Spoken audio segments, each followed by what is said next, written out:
Hi, good afternoon, everybody. I'm Tom Stewart. I'm with Liz Trotter, and this is Smart Business Moves. We're in for a treat today, folks. We have Don Phin as our guest. Hey, Don, how are you today? Very good, very good. Really appreciate you joining us today. I've known Don for a long time. He's a speaker for Vistage, which is a peer group for CEOs, and Don travels around the country, and I'll let him tell his story, but he's a professional, he's a pro, so he's going to be bringing it today, and he's going to be talking about how to show up in a time of crisis. And you're going to like what you hear today, and you're going to like what Don has to say even more here in November, because he's going to be one of the live speakers for the ISSA/ARCSI convention. And Liz, you know all about that. You've been working hard putting that together, right? Yep. Sure have. And yep. Liz. Yep.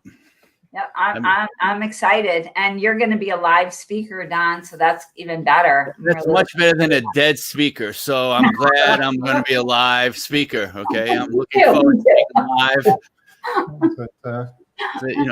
Live, all the way live. I think there was a song like that, Hey, what were the Bernie movies where he was like the dead uncle that they... Oh, yeah. Oh, my God.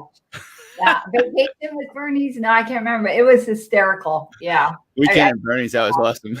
Yeah. Weekend at Bernie's. That's what it was. Good job, Don. Hey, Don, did Tom tell you about the comments tab? Yes, I have it open. Okay, good. Hey, Marlo's there. Hi, y'all. Hi, Marlo. Hey, Marlo.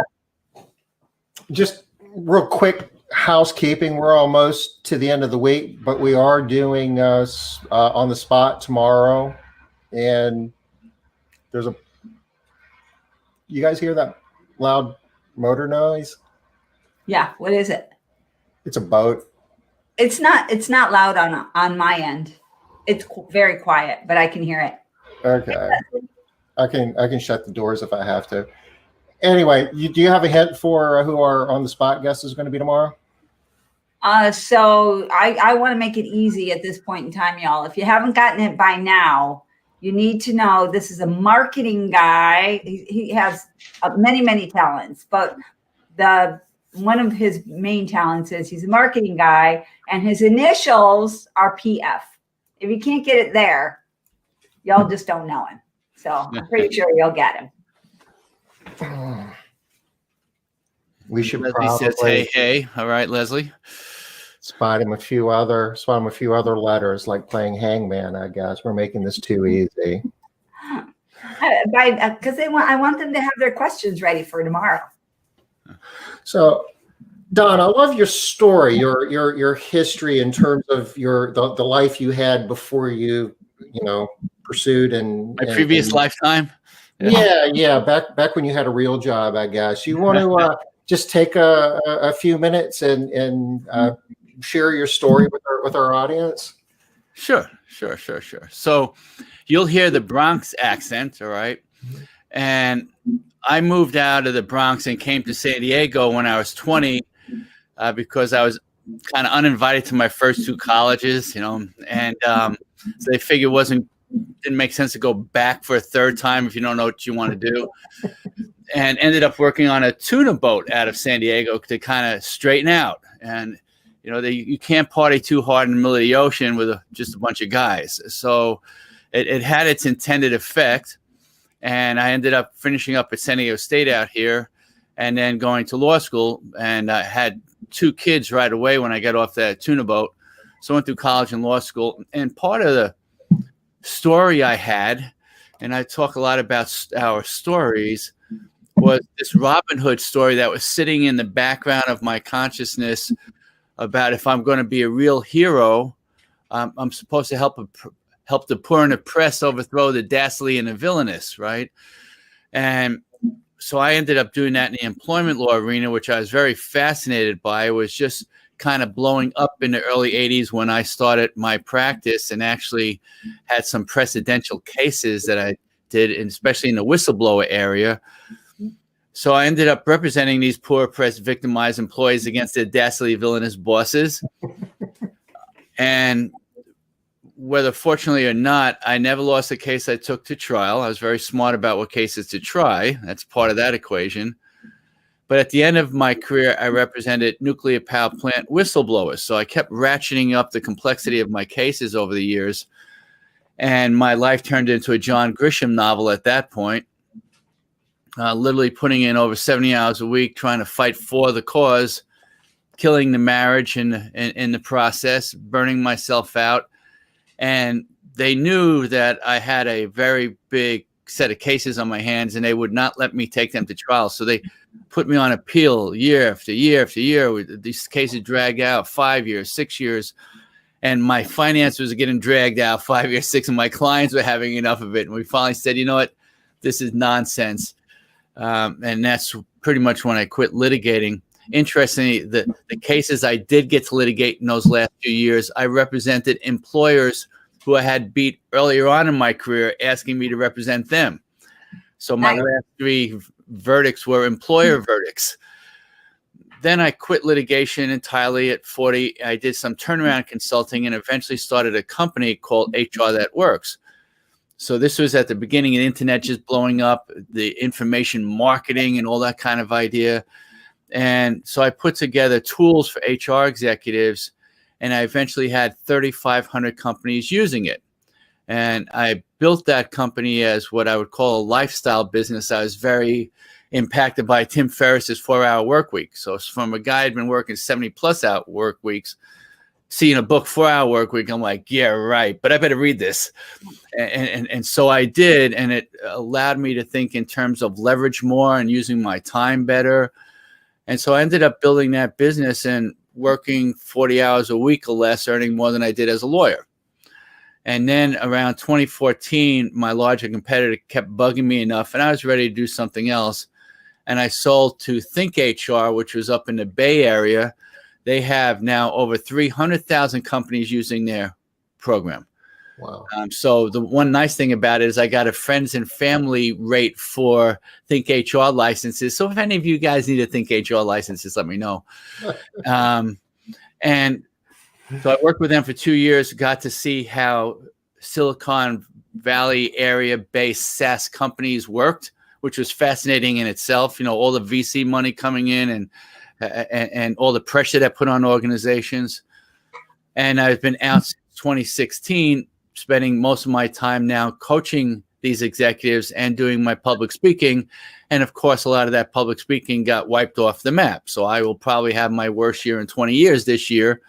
And I've used the time when I've not been out there speaking to generate a bunch of online programs, which I'll be releasing.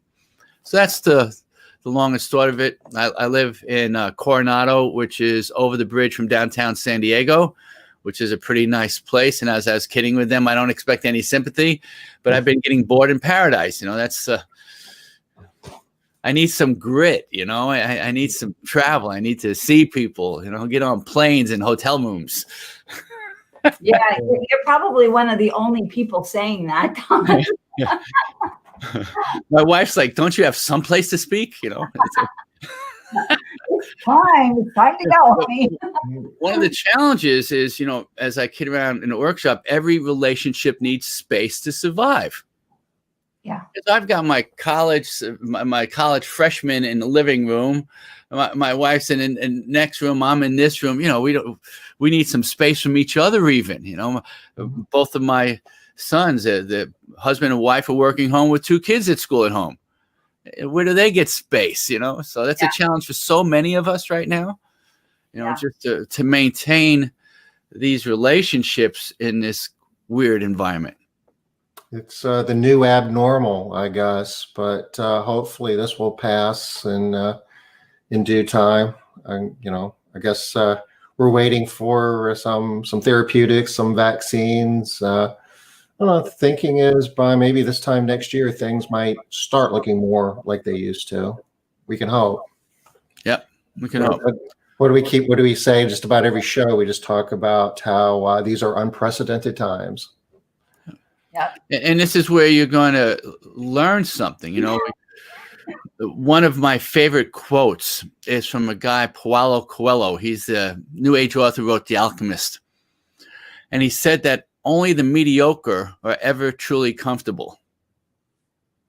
Okay. And I'll put that up in the beginning of the Vistage workshops up on the whiteboard and stuff like that, because we have this inherent desire right out of Maslow's needs to have safety and security and be comfortable, because if we're comfortable, then we're not at risk.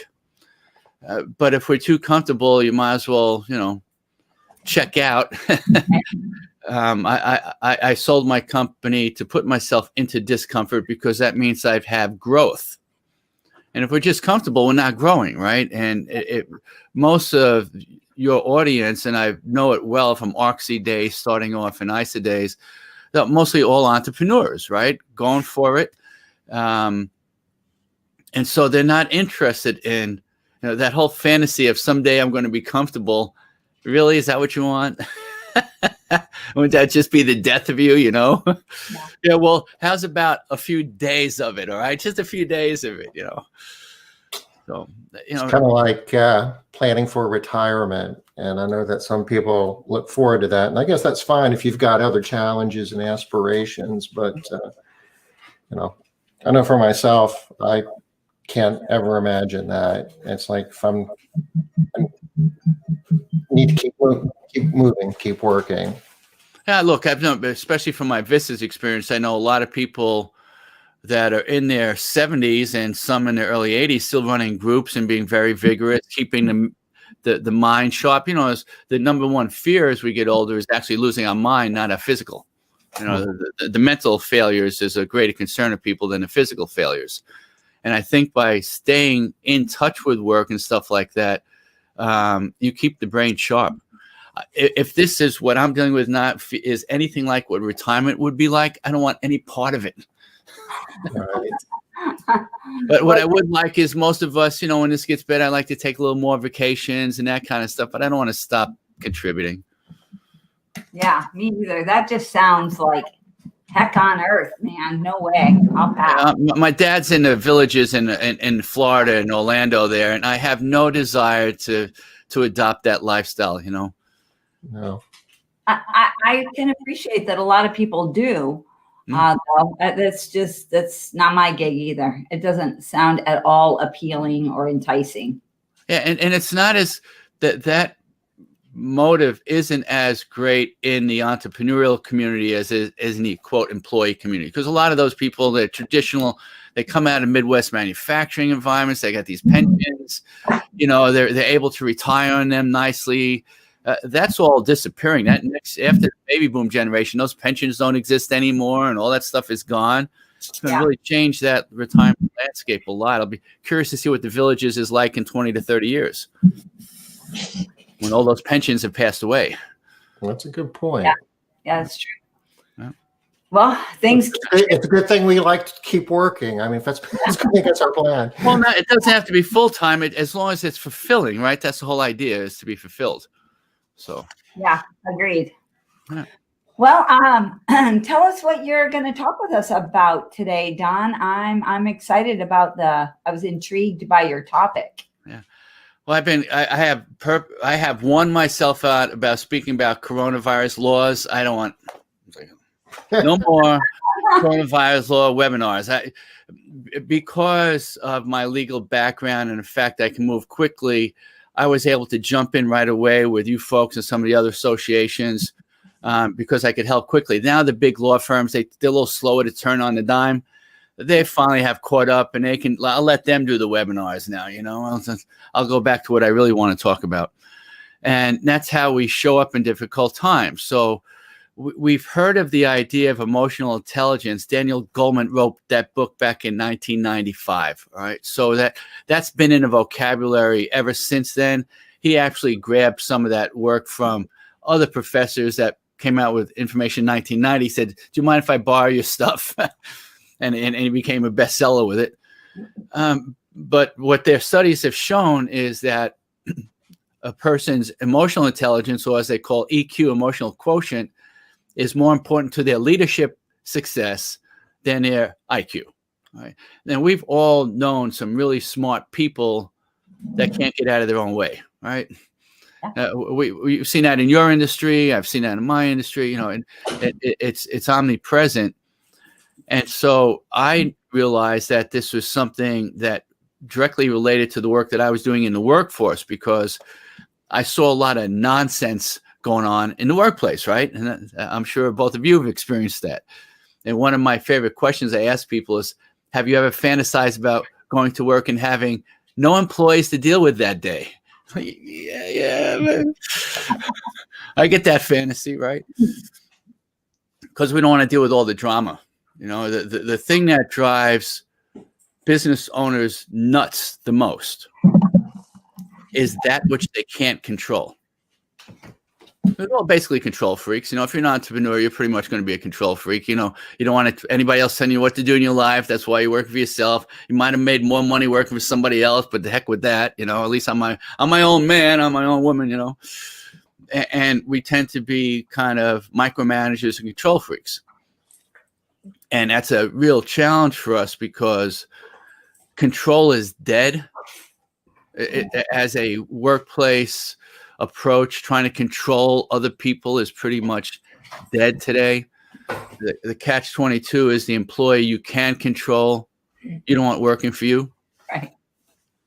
I always kid around. I said, do what I tell you to do. Don't think for yourself. And you do that, and I'll take care of you.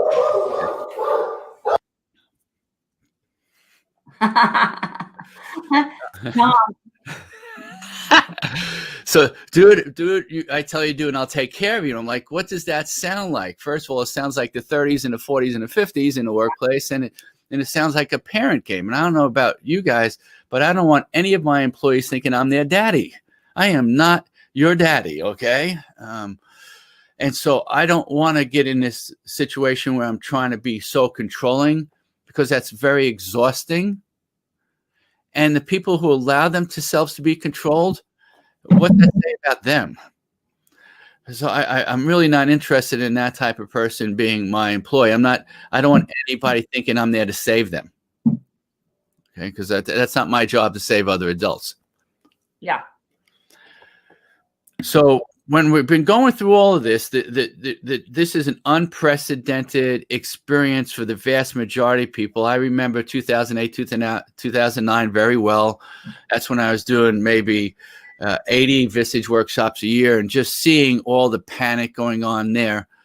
But this is kind of a different thing. That was a quick off the cliff, and it had this very immediate impact. This is kind of this wavy thing going on.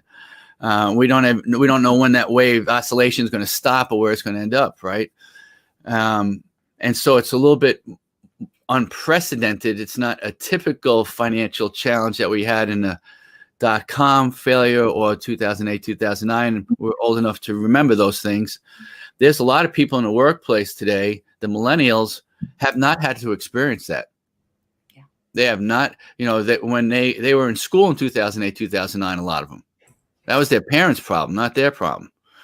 So all of a sudden, this is very unprecedented for half the workforce, at least. All right, that's dealing with it today. So I sat back and I said, all right, knowing what I do talk about, knowing what I know, how do I help myself? How do I help other people? And one thing I like to have is frames to think through. Right, because this can get very noisy and very complex, and as Einstein talked about the importance of finding simplicity in things, right? Mm-hmm. And so I distilled down my framework for dealing with this to 3 words.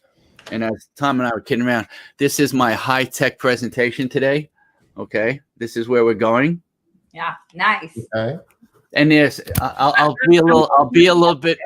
There you go. I'll be a little bit more hipper than this in the ISA presentation. Okay. So the first word is responsibility. And so that takes care of the logic of the situation. So what's the overriding word for the logic of the situation? And to me, that's responsibility. Right?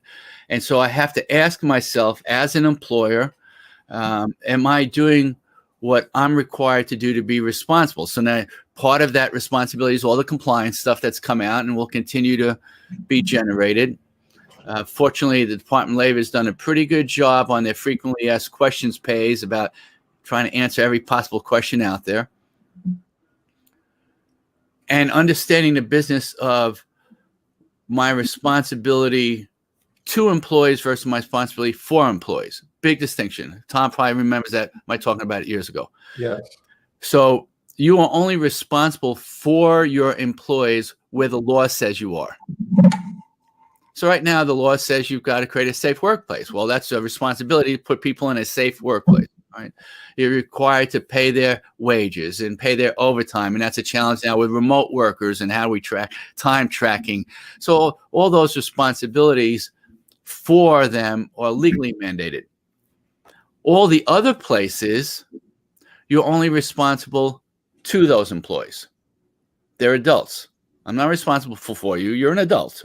All right. You're responsible for you.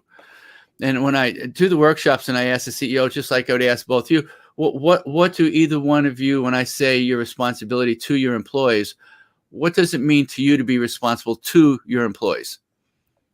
Either one of you. So to me, it means that I'm providing what I say I'm going to provide. So I'm providing work, I'm providing opportunity, that they can come and take advantage of what I have to offer or not. But this is what I'm responsible. Yeah, you're setting the stage. You're creating the opportunity for them to be successful, for them to earn a wage and, have a successful life, whatever, their values are. But you're not responsible for making sure that, they behave like, an adult and pay their bills and have money in the bank and do all the other things that a lot of times employees would like to put that monkey on your back, but that's not our role. We create the opportunity and, try to coach them to make smart decisions, but ultimately they're responsible for the choices that they make. Yep. And so one of the things that I noticed, and we've got to watch this still happening, but I noticed especially in March when this all kicked in, because we didn't think it was going to last this long, right? Everybody's, hey, 6 weeks later, we'll be out of this, right? No problem. And people were making promises to employees. And I'm like, no. You don't know where this thing is going. You can't tell anybody, don't worry, we'll take care of your wages. A lot of people said, we're going to take care of your wages. I'm like, no. And then they had to back off of their overcommitment. And that was, in a sense, that yo-yoing with the employees was an irresponsible act by some of those, because what they were doing, they were just self-sacrificing. They're taking money out of their pocket to help other people. And a lot of those other people go, I'd rather go on unemployment. I'll get even more. Mm-hmm. A challenge the whole industry had. Your whole industry had, especially out here in California with all some of the benefits, or New York and those states. It's cheaper to stay home. Rather, they made off better staying home. Where wasn't it? I don't know a state where it wasn't. Yeah, I mean, if you look at the wages in the house cleaning industry, just by market forces or such, that I guess the extra $600 a week the federal government is throwing in on top of state unemployment, it was always a better financial outcome to be on unemployment. Yeah. So that's one of the, so the first place we start, and I don't want to spend a lot more time with this, is on the responsibility. My ultimate line about what it means to be responsible to an employee is to put them in a position where they're capable of success. Mm-hmm. Isn't that what you ever wanted from a boss you had? Yeah. Just let me show my stuff. I'm willing to work hard. I'm willing to learn and stuff. Let me show that. So can you put me in a position where I'm capable of doing my best? That means you have to know people's strengths. You have to understand those types of things when you hire them. You have to do good interviewing. You have to do some testing so that you don't put a round peg into a square hole, hoping that they'll succeed. All right. So that's the kind of responsibility umbrella. And I you'll see in my training, I use a lot of 3 words all the time. So we got responsibility, grace, and creativity. And when you're not one of those 3, you open up the door to guilt, regret, and remorse. Okay. So when I know that I've been less than 100% responsible, then I can feel the guilt in a situation, whether it's to my family, to myself, to somebody else. But if you know you've been 100% responsible, then you can let go because you know stuff happens. But I don't have to beat myself up about it. I've done everything I could do to be responsible. And that's one of the beauties of knowing that you're being self-responsible is your ability to let go. You don't have this lingering thing going, man, am I going to be guilted out because I haven't done anything? Am I going to regret this move? Well, if you play above the line and stay responsible, then you'll avoid those things. So that's responsibility. The next word was grace. If you remember, so grace being the second word here. And I was trying, again, from the emotional standpoint, how we show up, the right side of the brain, the soft stuff, however you want to language that. The word, the highest thought word I could come up with was grace. I just really sat in it, settled into it, and said, okay, what word works here? And grace does. Because isn't that how you want to show up? Gracefully. I can't think of talking about somebody and saying that person's so graceful. I mean, what better thing could you say about somebody, And we've heard that phrase, grace under fire. All right, so in high pressured situations, how do we show up gracefully? And that's where most of the conversation I have goes about how we do that. So both of you know that a lot of my conversation first started around the drama triangle of the victim, the villain, and the hero. And we have heard that forever. That's been around forever. We're familiar with it just from our own upbringing and domestication. We know about victims, villains, and heroes since we're little kids. Right? But what people a lot of times don't understand is the distinction between being a true victim, true villain, or true hero, and the mask that we put on, the drama mask that you're so familiar from Greek tragedies. We distinguish between somebody being a victim and having a victim mentality. All right? Victim mentality is how you show up. If you get hit by a Mack truck, you're a victim. How you deal with the fact is the mentality. And so we're familiar with that distinction. A lot of us haven't taken that thought out further to realize that there's also the villain mentality versus a true villain, and it's the hero mentality versus the true hero. Okay? Nice. So that's where we start. And in the setting of the workplace, we've been domesticated into stories before we ever had a job. We had a story about work before we ever got to work. Okay. It came from the dinner table. It came from movies. It came from all these other places. So before we were 18 and had our first real jobs, I'm not talking about but real jobs, post-school real jobs. Up to then, it was all a story about the workplace. And now, all of a sudden, in that story, in the domestication of the story about work, the employee has always been cast in the victim role throughout all stories.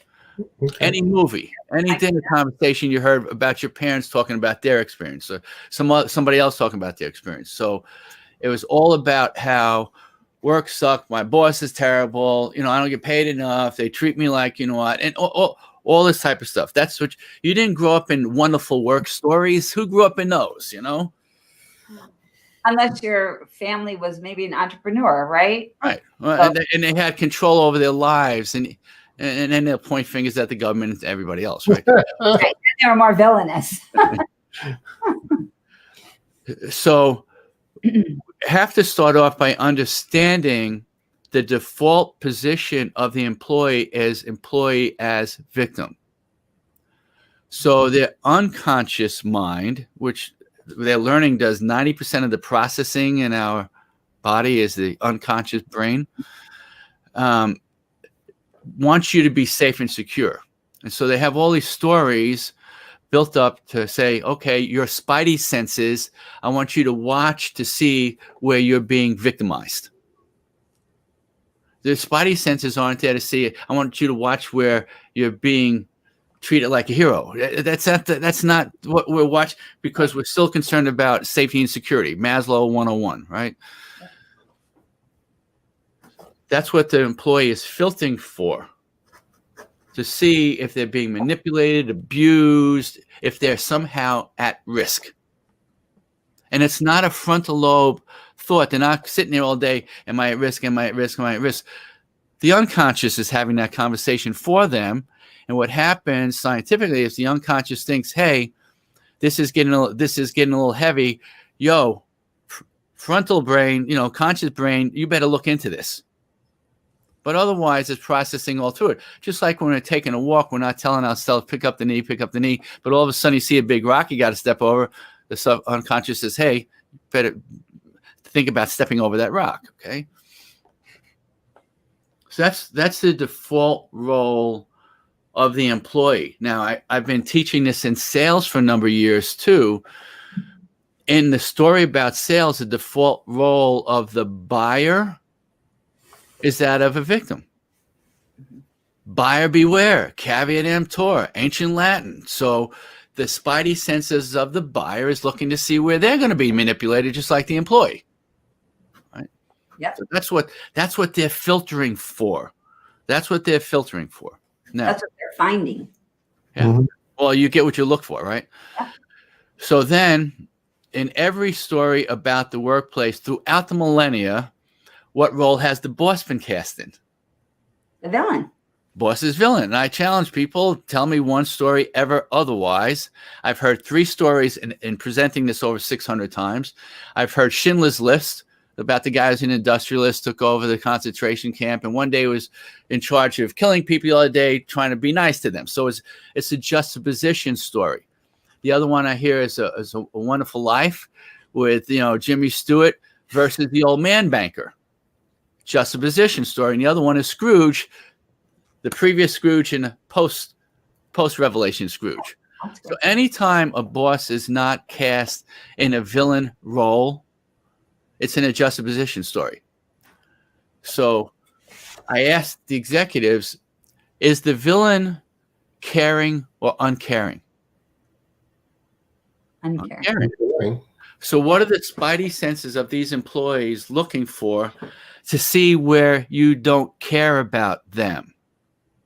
Because that puts them at risk, right? There's still the safety and security thing. So that's what the spidey sense is there, to make sure that you're safe and secure. Okay. One of the books that really hit home for me was called Leadership and Self-Deception. Oh, all hail, Don, my favorite book. Okay, very good. So Tom knows I've been a voracious reader. I've been probably reading a book a week for 30 years. All right. And I learned how to read fast and all of that. And it's one of the most impactful books I've read. Just because of the very simple theme of it. You don't have to read the book. The bottom line is that our self-talk is that I'm a caring person. I can't believe there's anybody that out there, unless they're psychologically deranged, that doesn't have a self-talk that I'm a caring person. And what the book says, the deception, is that we show people that we care about them. And what they remind you in that book is your self-talk doesn't matter. Only thing people experience is what can work off of what they experience with you. So if you don't show people that you care, why should they assume you do? Okay. If you don't be caring. Yeah. So now I asked the group, this is what I miss about in-person stuff, but I asked the group, somebody give me an example of the last time you showed one of your employees that you cared about them. And the first thing that happens is dead silence. Oh. Go ahead. But generally, it's dead silence. Now tell me, give me an example of how you showed somebody you cared about them. Me? Yeah, I thought you were going to try to do that. Yeah. So the last time was probably this morning when I had a one-on-one with somebody, kind of ad hoc. I knew he was kind of having a rough day, and so I pulled him into my office and just had a quick one-on-one with him. Good. Tom, you got a quick story? I would have to give it a little bit of thought, actually.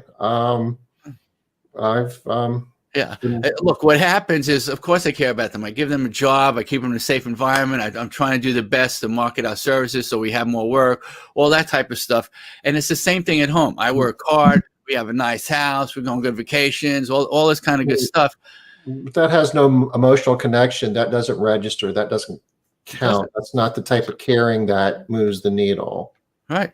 So when I ask the executives to give me an example, almost everybody gives an example of a calamity of some kind. Their kid got in an accident, their spouse got cancer, this happened with their mom.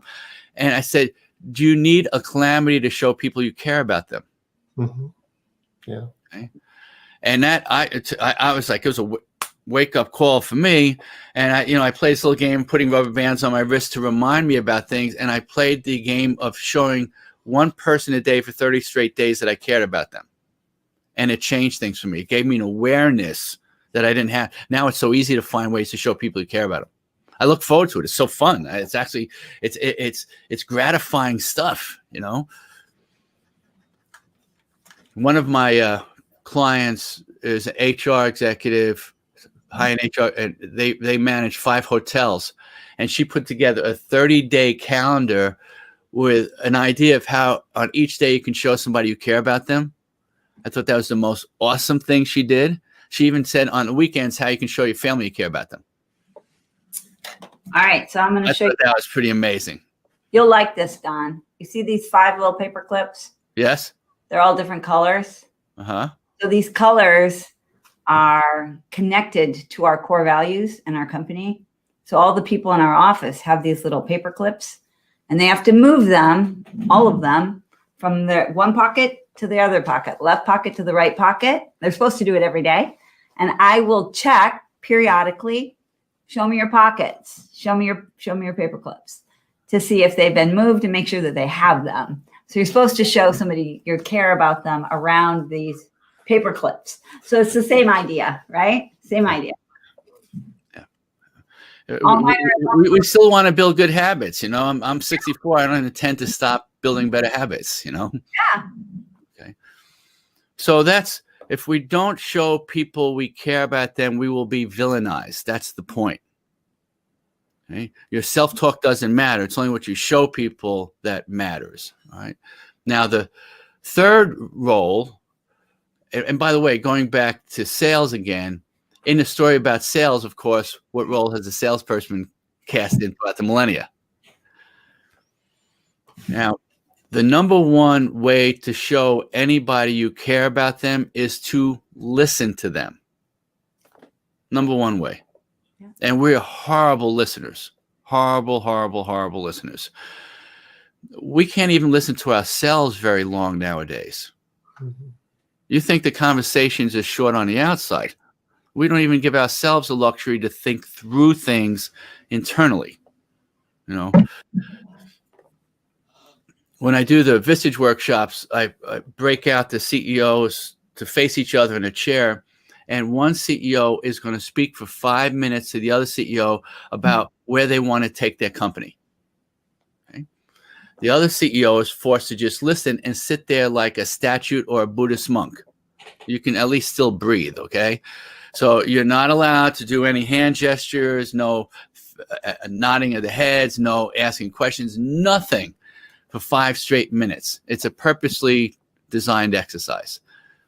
First person goes, interestingly, and we are talking about their businesses, some people run out of what to say before 5 minutes, and we're talking about a place that they're going to spend 50, 60 hours a week at. Then they run out of what to say about it in less than 5 minutes. Mary Kay famously said most people plan their vacations better than their careers. That's a fact. I can ask that same person, where are you going on the next vacation, assuming pre-coronavirus? they'll tell me the itinerary day for day. They got it mapped out. They're going to go to this place.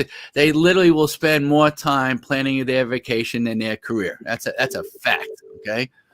And especially with, entrepreneurs will be a little bit better at planning, but even then sometimes run by the seat of their pants, as they say. Odds are none of your employees have planned for their careers at all. None of them. So the whole idea of career planning, what's the, how do you move forward in your career? What's the next opportunity? Career ladders, those types of things are very important for the rank and file. So the last role that we're all trying to play is this kind of hero role. I don't know anybody who, given the choice of the three, doesn't want to play that role. Now, I sometimes like playing the villain role. It's fun. That's what games are for. That's what poker's for. That's what you can manipulate and cheat and lie and all sorts of stuff. You're not going to hurt anybody. It's just a game, all right? So if you want to play those roles, then play a game. If you want to play the victim role, then watch some sappy movie and cry your brains out and get it over with, okay? So most of us want to play the hero role. And I certainly did. And that 70 hours a week and killing my marriage was all part of what I thought the hero role was supposed to be. And then I read Joseph Campbell's book, The Hero with 1,000 Faces. Now, Joseph Campbell was the expert on mythology. Actually, his conversations with Lucas and Spielberg helped develop the storylines in Star Wars. Okay. And in The Hero with 1,000 Faces, Campbell talks about the mythology of the hero throughout time. And the mythology of the hero is always to be self-sacrificial. All heroes throughout history die by the sword. And you're not in mythology a hero if you haven't self-sacrificed. Because again, a lot of that mythology was built to help people want to self-sacrifice, right? When a guy to go to war for you, you got to tell him a hero story, self-sacrifice. So the self-sacrifice, at the end of the book, he says that's just mythology. The reality is you don't have to self-sacrifice to be a hero. That's just a story. And as Dr. Phil would say, how's that story working for you? Didn't work so well for me. And I'm like, whoa, you mean you don't have to self-sacrifice to be a hero? How come nobody ever told me that? I never heard that. I was 40. I had never heard that in my life. I heard just the opposite. And that we're supposed to triumph of the hero journey. You're going to have this big mountain of trouble that you've got to overcome so somehow you can redeem yourself afterwards. That would invite you to find some trouble to overcome. So the whole idea that the hero journey has to be self-sacrificial, it has to be hard, you have to triumph over things, it's just storyland. What if it doesn't have to be hard? What if it doesn't have to be hard? That thought blew me away, that wait a minute, it doesn't have to be hard? And that's a fact. So I realized this when I went to law school.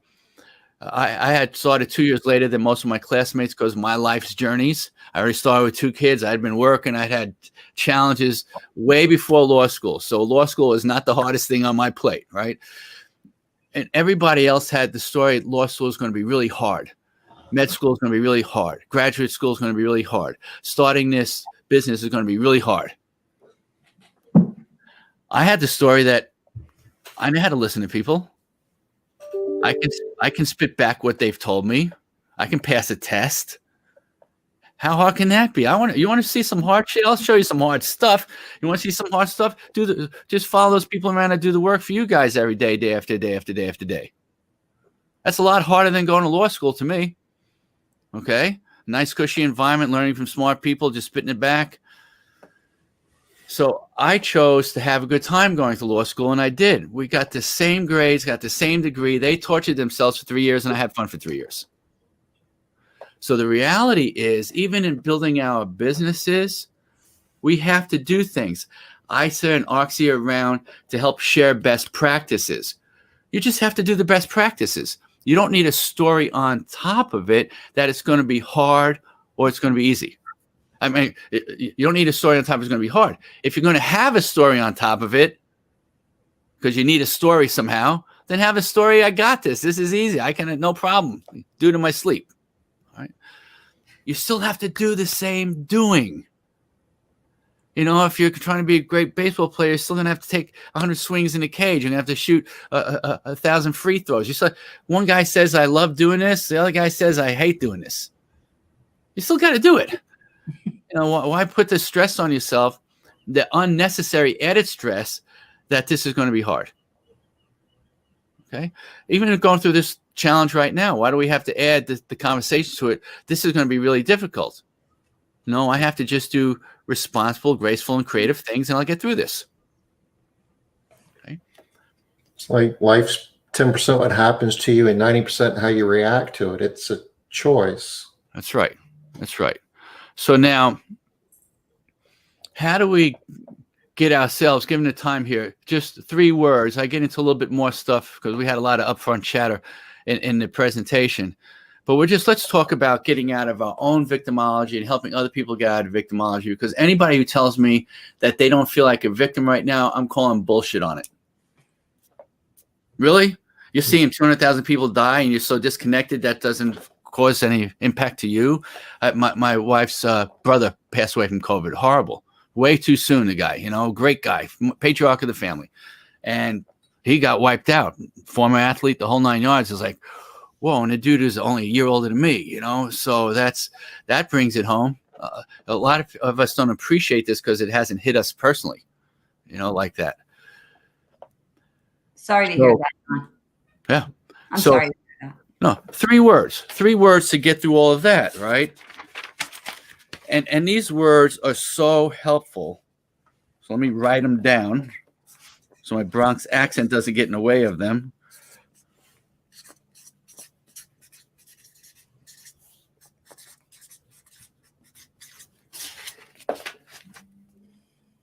Okay?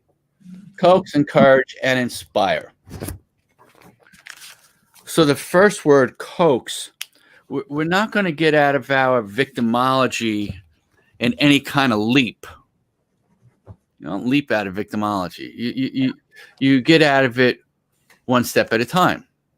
All right? So the languaging around it, you think, watching my grandkids, I get to see how we most naturally learn. We experiment one little experiment at a time, just one step at a time with all of that. So we're going to get through this one step at a time. And the question that I ask and the line that I use, which is very practiced line, I teach it to a lot of salespeople too. Let's try this, whatever that is. Let's try this as a first safe step and see how it feels. Now, you can talk to somebody about your entire cleaning program, all the things that you can do, and put that person on overwhelm, having to make a big decision. Or you can say, look, that's where this can end up, but why don't we just try this? Why don't you just let me clean one office one time? Let's just try that as a first safe step and see how that feels to you. So I want to come at this person with the first safest, minimalist step possible for them to say yes to. When I did that, my consulting work did a turnaround, because at first I was very humble. Then I got all full of myself. I came in and said, you ought to do this. You need to do this. I'm the expert, all this stuff, and kind of overwhelmed those people. And I ended up getting people wanted me to save them as clients. And that's just exhausting. So then I stepped back and I said, you know what? This is what I've done for other people. This is what we can do. I tell you what, why don't we try this as a first safe step, and we'll see how that feels. And nobody said no. As I kid around, I wish I had known that line when I was dating, okay? So let's try this as a first safe step and see how it feels. I don't, let's say, see if it works. I am giving them an emotional out, right? So that's how we coax people. One safe, all right, so I ask myself as I'm going through this, what's my next safe step? What's my next safe step? What's my next safe step? So I'm not overburdening myself, right? So much of us have this fear about the future that we bring into our present and creating anxiety. And there's absolutely no power in doing that. All the power is in the present. Stay present. What's my next safe step? What's my next safe step? You know, so that's coaxing. Pat on a baby butt. The second word here is to encourage people. And I certainly knew the dictionary definition of encouragement, just like you folks do. And then I met Gary, and he changed my whole notion of what encouragement is. Gary, very successful insurance broker out here in San Diego, multimillionaire, outsells the rest of his team 4-1, and they're successful. I said, Gary, what makes you so different? I figured he had some technique, some strategy, some magic sauce or something that we'd all missed.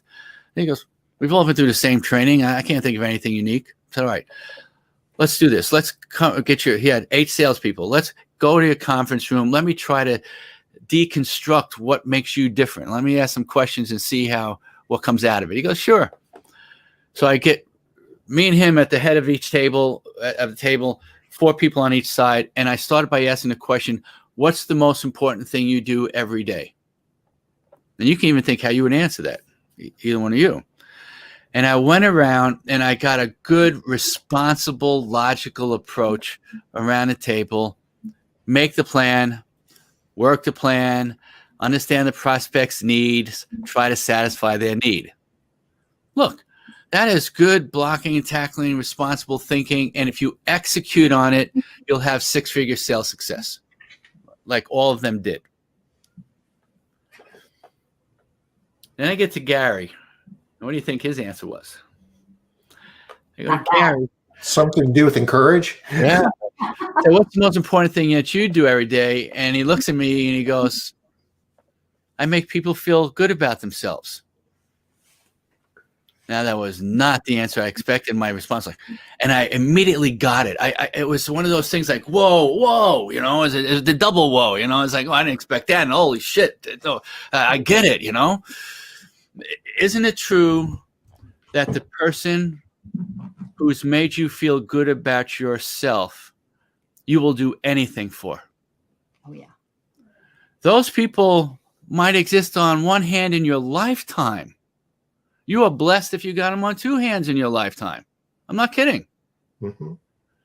You know, so much of our parents were fear-based. It wasn't, you know, they're trying to control us from hurting ourselves, etc. So that person who might have made us feel good about ourselves might have been an uncle or a coach or a teacher or somebody like that wasn't so invested in our survival. you know, so they're liberated from that. So making people feel good about themselves is so unique. It is truly so unique. So most people try to sell into pain. You know, pain pills sell for more than vitamins. I'm like, Gary, well, what about this pain? He goes, don't you think there's enough pain out there, Don? I'm like, hey, man, I agree. I'm not out to see how much I can put somebody in pain so they can then be their hero and save them in that nonsense, right? I said, okay, Gary, I get it. What's your secret to making people feel good about themselves? And again, his answer is simple and profound. He goes, it's easy. You find the good in them.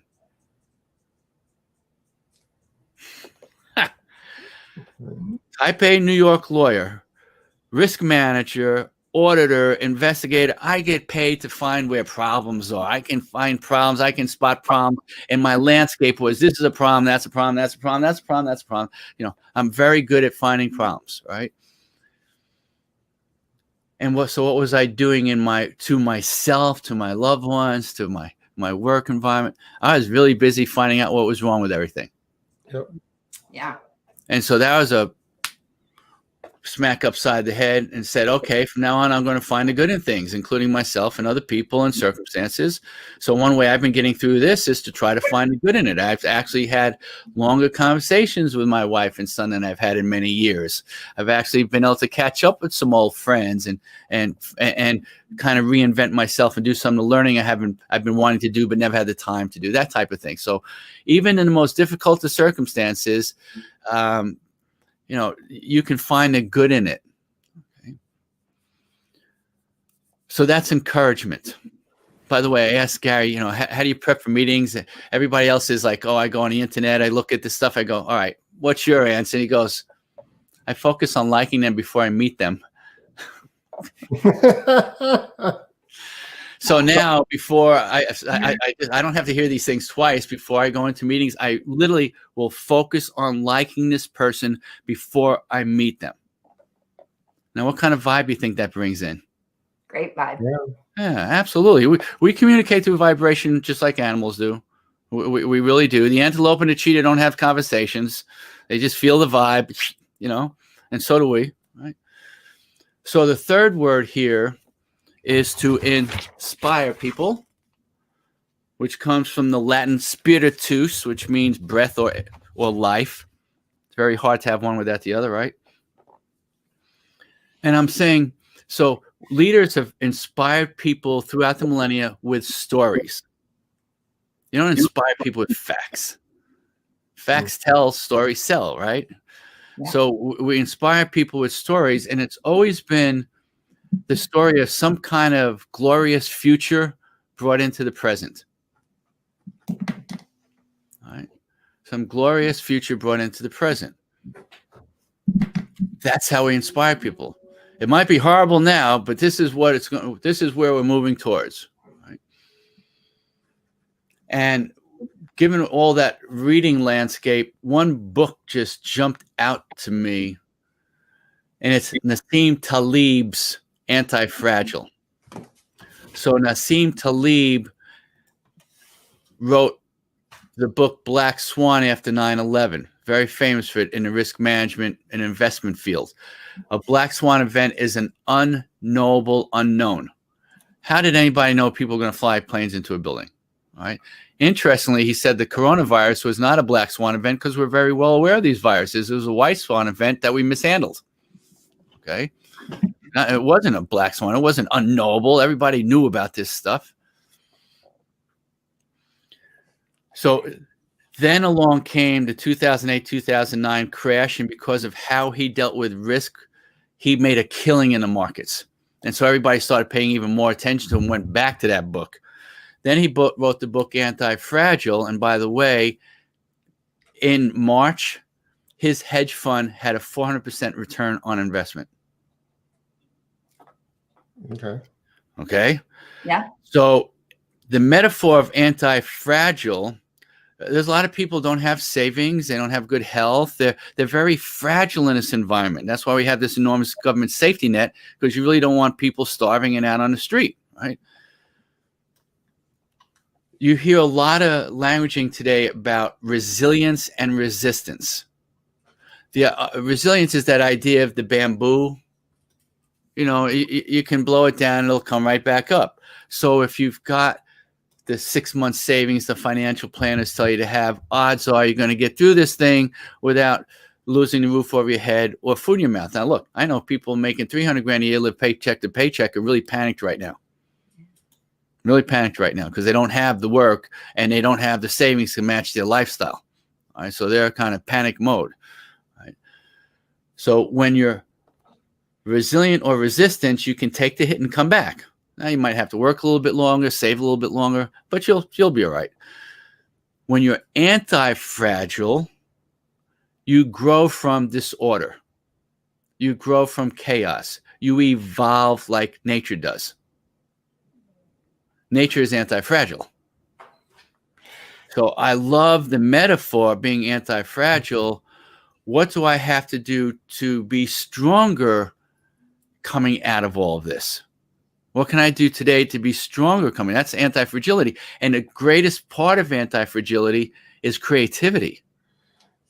That's a big part of being anti-fragile. We have to be inclusive to the ideas of everybody, not my way or the highway. We have to realize that these are unprecedented times. So I love the metaphor, and a lot of my clients have the book cover up around their office. The anti-fragile, I can't think of a better metaphor to inspire people with. What would that be?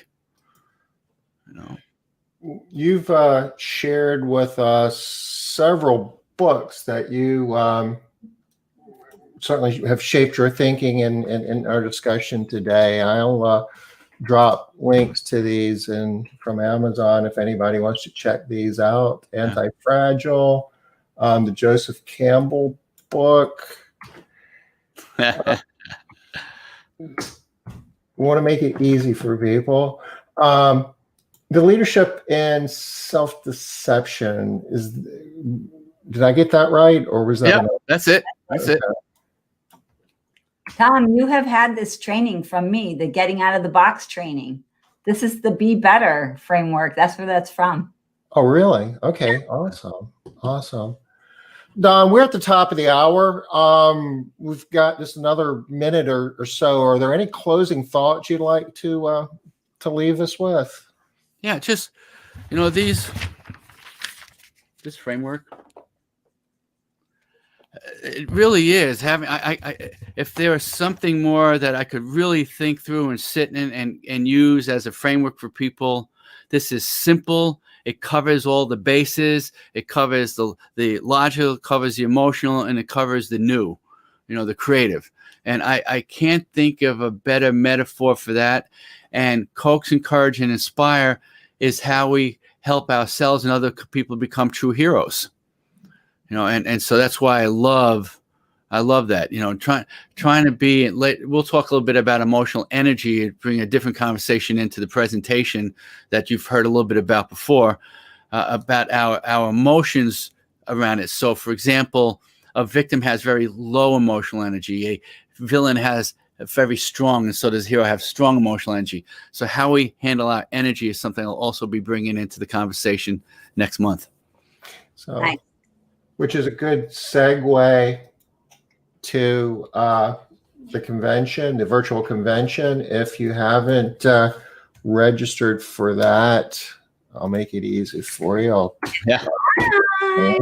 And by the way, anybody who's on, if you want to shoot me an email just to don@donphin.com, I'll send you a PDF of my 40/40 solution book there.